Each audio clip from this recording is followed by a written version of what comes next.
తెలంగాణ రాష్ట్ర ఉద్యమంలో పాల్గొని రాష్ట్రాన్ని సాధించుకున్నటువంటి పరిస్థితులు ఆనాటిలో ఉన్నాయి. ఈరోజు సోదరుడు మరి అడిగినటువంటి ప్రశ్నకి 2014లో తెలంగాణ రాష్ట్రం ఏర్పడ్డ తర్వాత అప్పటి నుంచి కూడా ఉద్యమం నుంచి వచ్చినటువంటి నాయకుడిని నేను ఉద్యమ నాయకుడిని అని చెప్పుకున్నది చేశాను కాబట్టి ఆలోచిస్తారేమో అని 2014 నుంచి 2018 వరకు కూడా సమయం ఇవ్వడం జరిగింది. 2018 నుంచి 2019 ఎలక్షన్ల తర్వాత ఏదైతే ఉద్యమకారులను పక్కకు పెడుతున్నాడని ఉద్యమకారులు అందరూ భావించి ఉద్యమ ద్రోహులందరినీ తన పక్కన చేర్చుకొని నిజమైనటువంటి వికాసమైనటువంటి ఉద్యమకారులందరికీ కూడా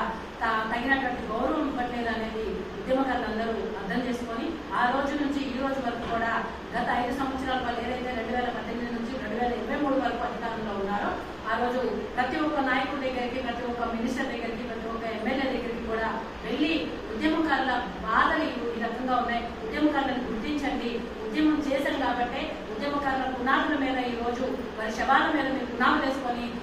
మీ సామ్రాజ్యాన్ని నిర్మించుకున్నారు, దాన్ని ఒకసారి గుర్తించండి అని చెప్పేసి పలు రకాలుగా పలు విధాలుగా అందరం కూడా అడగడం జరిగింది. కానీ ఆ రోజు కనీసం ఉద్యమకారులకి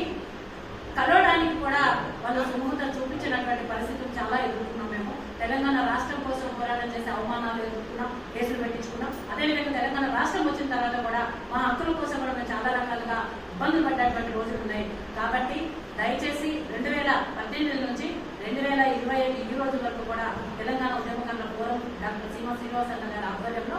ఏ పిలుపునిచ్చినప్పటికీ కూడా అన్ని రకాలుగా ముందు